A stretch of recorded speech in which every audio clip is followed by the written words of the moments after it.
Olá, Daniel. Sou reformado presbiteriano. Na sua visão, se eu adquirir essa obra, eu vou acabar tendo muitas discordâncias com Wright? Pessoal, eu peguei essa pergunta no vídeo em que eu faço uma resenha da introdução ao Novo Testamento do N.T. Wright do Michael Bird. E essa é uma pergunta que eu acho ela muito boa, então eu quero dedicar esse vídeo inteiro para responder essa pergunta, porque eu acredito que essa é uma dúvida, uma pergunta que muitos de vocês que acompanham o canal também têm. E é muito interessante que por trás dessa pergunta a gente percebe que a pessoa já tem mais ou menos em mente a ideia de que a teologia do Wright de alguma forma vai entrar em rota de colisão com a teologia reformada. E essa tensão entre o Wright e os reformados tem a sua razão de ser, tem a sua razão de existir, principalmente pelo fato do Wright ter uma visão de justificação diferente da visão de justificação dos reformados. Inclusive, já tem vídeo sobre isso aqui no canal explicando certinho para vocês as diferenças entre o Wright e os reformados em relação à doutrina da justificação. Eu vou deixar o link desse vídeo aqui na descrição. Só que eu acredito que essa tensão é muito supervalorizada, principalmente aqui no Brasil. Primeiro que o Wright é um teólogo e um bispo anglicano, ou seja, ele faz parte de uma tradição reformada. Segundo que se a gente pensar aqui nos principais teólogos reformados americanos, como por exemplo o D.K. Bill, o Kevin Van Hooser, o Douglas Moo, a gente vai perceber que eles adotam uma posição, digamos que bem mais simpática à teologia do Wright. Claro que eles vão discordar de alguns pontos do Wright, mas ainda assim eles reconhecem a importância do trabalho teológico do N.T. Wright. Inclusive, pessoal, o meu primeiro contato com Wright veio por meio do D.K. Bill, que é um teólogo reformado. Lendo a teologia do Novo Testamento do Bill, eu percebi que ele citava N.T. Wright muitas vezes, mas tipo, muitas vezes mesmo. E essas citações do Bill ao Wright, na sua grande maioria, não eram citações de discordância, mas sim citações que ele usava como referência para o próprio argumento que ele estava desenvolvendo na sua teologia do Novo Testamento. E isso meio que bugou minha mente, porque como eu sou de uma tradição reformada, eu fui acostumado a ver o Wright com olhos de desconfiança mesmo. E aí, se você é reformado como eu e tá achando que eu tô de conversa fiada aqui, você pode ir na teologia do Bill e conferir isso que eu tô falando. Dá uma olhada nas referências e nas notas de rodapé que você vai ver. Bom, então com base nisso que eu falei aqui pra vocês, ao perceber o tanto que o Bill citava o N.T. Wright, eu pensei assim: eu tô gostando muito dessa teologia do Bill. Uma das referências teóricas que ele mais usa, que ele mais cita, é o próprio N.T. Wright. Então, por consequência lógica, é provável que eu também goste das coisas que o Wright escreve. E aí foi assim que eu comecei a ler os livros do N.T. Wright. Então, olha que ironia, o N.T. Wright muito criticado pelos reformados, e eu comecei a ler o N.T. Wright por causa de um reformado. E aí, ao começar a ler o N.T. Wright, desde as suas obras mais populares até as suas obras mais acadêmicas, tudo começou a fazer mais sentido para mim. Eu entendi por que o Bill e tantos outros teólogos reformados são tão simpáticos com a teologia do Wright em vários pontos. Foi a partir desse contato direto com os livros do N.T. Wright que eu passei a entender que, apesar das diferenças entre ele e os reformados, também existem muitos pontos de contato. Mas, infelizmente, o que acaba tendo mais repercussão aqui no Brasil são os pontos de treta, são os pontos da discórdia. E agora você deve estar se perguntando, né? Quais são esses pontos de contato do Wright e dos reformados? Então vamos lá, pessoal. Quando a gente fala de tradição reformada, principalmente da teologia bíblica de tradição reformada, a gente deve ter em mente que essa tradição tem uma perspectiva bem unificada das escrituras. Os reformados enxergam a Bíblia como uma narrativa que do começo ao fim está contando uma única grande história, e essa única grande história ela se desenvolve a partir das histórias da criação, da queda, da redenção e da consumação.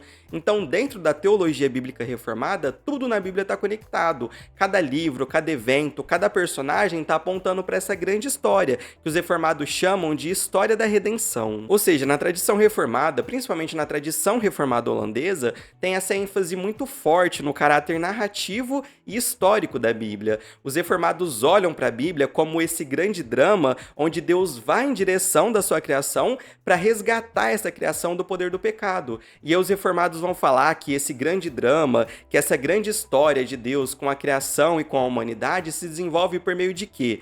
Por meio das alianças. Então eu diria que as duas bases que dão sustentação à teologia bíblica reformada são as ideias de uma narrativa unificada e do desenvolvimento das alianças ao longo dessa narrativa unificada, que eles chamam de história da redenção. E é aqui que eu trago o N.T. Wright de volta para nossa conversa, porque é exatamente essa abordagem narrativa e aliancística que acaba criando um ponto de contato muito forte entre o Wright e a tradição reformada. Essas duas ideias da centralidade da aliança e da história da redenção também são as bases de toda a produção teológica do Wright sobre o Novo Testamento. Se você já leu pelo menos um livro do Wright, você sabe do que eu estou falando. Por exemplo, ao falar sobre justificação, ele conecta a ideia de justificação com a noção de aliança. Ao falar sobre missão, ele conecta a ideia de missão com a história da redenção. Enfim, eu diria que a grande maioria dos insights teológicos do Wright sobre o Novo Testamento tem como base essas duas ideias, da aliança e da história da redenção. E isso é muito reformado. Então vocês pegaram o meu ponto aqui? Eu tô querendo mostrar para vocês que as bases da teologia reformada e da teologia do Wright são as mesmas. A Bíblia como um grande drama que se desenvolve por meio das alianças. E é por isso que os teólogos reformados, como Bill, bebem bastante na teologia do Wright, porque no seu trabalho teológico, Wright traz muitos, mas muitos insights que enriquecem essa hermenêutica narrativa e pactual dos reformados. Por exemplo, como eu falei, na teologia bíblica reformada, a Bíblia é vista como uma grande história que se desenvolve na criação, na queda, na redenção e na consumação. Beleza, mas e quanto à história de Israel? O que a gente faz com a história de Israel? Na teologia bíblica reformada mais clássica, eles não conseguiram explicar tão bem o papel de Israel nesse grande drama divino.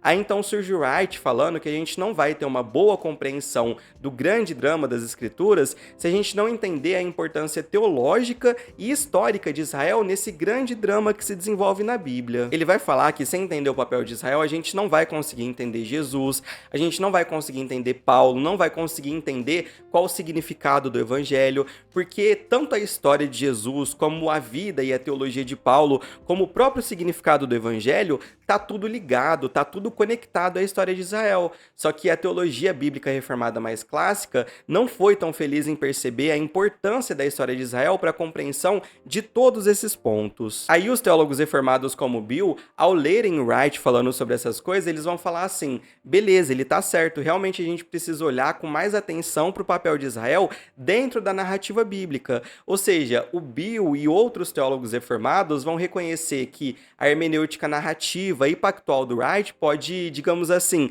adicionar mais corpo, adicionar ainda mais corpo à hermenêutica pactual e narrativa dos reformados. Deixa eu dar um exemplo prático aqui para vocês entenderem ainda mais como os insights do Wright podem ser muito úteis para a teologia reformada. Aqui eu vou trazer mais uma vez a teologia do Bill para o nosso exemplo, porque ela é uma teologia bíblica reformada. Bom, dentro da teologia bíblica reformada mais clássica, a criação tem uma importância muito grande nesse enredo das Escrituras, porque é na criação que nós percebemos com mais clareza quais eram os propósitos, quais eram os objetivos de Deus para a humanidade e para o cosmos como um todo. Mas como eu já falei, na teologia bíblica reformada mais clássica, o papel de Israel é meio que subestimado ou, no mínimo, mal explicado dentro desse grande drama divino. Então, nessa estrutura reformada mais clássica, a relação entre criação e Israel passa um pouco batida. Só que aí o Wright chega e mostra que entender essa conexão entre criação e Israel é absolutamente fundamental para a gente captar o grande enredo das Escrituras. E por que entender essa relação é tão importante? Beleza, eu vou tentar explicar aqui para vocês. Vocês lembram que lá em Gênesis 1:28 tem aquele texto muito conhecido, muito famoso, chamado Mandato Cultural, onde Deus diz a Adão e a Eva para eles serem férteis, para eles se multiplicarem, para eles dominarem sobre toda a criação? Então, esse texto sintetiza a missão que Deus confiou à humanidade na criação.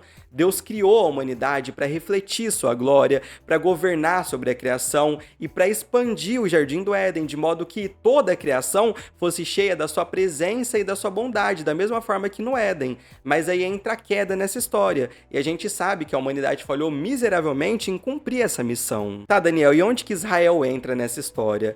Então, pessoal, a sacada exegética e hermenêutica do N.T. Wright aqui nesse ponto é olhar para vários textos do Pentateuco e mostrar que aquele aquele mesmo mandato cultural lá de Gênesis 1:28, de ser fértil, de multiplicar e de dominar sobre toda a criação, é um mandato que é passado adiante na história bíblica. Primeiro ele é repassado para os patriarcas, como Abraão, e aí depois ele é repassado para o povo de Israel como um todo, enquanto uma nação. E é por isso que Wright diz que Israel, dentro desse grande drama das escrituras, funciona como uma espécie de Adão coletivo. Em outras palavras, Israel foi chamado para cumprir o que Adão não conseguiu cumprir. Ou seja, ser o meio pelo qual os propósitos de Deus para a criação seriam restaurados, renovados e levados ao seu pleno cumprimento. Então Deus estabeleceu uma aliança com Israel não apenas para resgatar Israel, mas também para resgatar o mundo inteiro. Olha que legal, Israel foi chamado para ser uma espécie de novo Adão, uma nação que refletiria a glória e os propósitos de Deus para a criação como um todo. Então vocês percebem que os insights bíblicos e teológicos do N.T. Wright adicionam ainda mais corpo àquela estrutura clássica reformada de criação, queda, redenção e consumação. Inclusive, o D.K. Bill, ao comentar esses insights do Wright em relacionar a criação com a história de Israel, ele diz assim, abre aspas aqui para o Bill. A primeira vez que percebi isso foi em N.T. Wright. Wright observa que a ordem a Adão em Gênesis 1, 26 a 28 havia sido aplicada aos patriarcas e a Israel. Então olha que bacana, o Bill aqui, um dos grandes teólogos reformados dos nossos dias, está afirmando que é a primeira vez que ele percebeu essa relação intertextual entre as histórias da criação e de Israel foi lendo N.T. Wright. Então ele usa esse e outros insights do Wright para enriquecer ainda mais a sua teologia bíblica reformada. E aí depois de relacionar o Adão histórico de Gênesis com o Adão coletivo, que é Israel, Wright vai relacionar tanto o Adão histórico como o Adão coletivo com Jesus, que é o último Adão. Wright vai falar que Jesus, como o último Adão, não apenas cumpre o mandato original de Gênesis 1:28, mas ele também cumpre o papel que Israel não conseguiu cumprir. Jesus é a realização plena dos propósitos de Deus para a humanidade e para a criação. Jesus é a conexão final entre criação, Israel e nova criação. Enfim, eu poderia citar outros exemplos aqui para mostrar como o Wright e os reformados estão bem mais próximos do que parece. Deixa eu dar só mais um exemplo aqui, esse vai ser o último exemplo e esse também vai ser bem breve.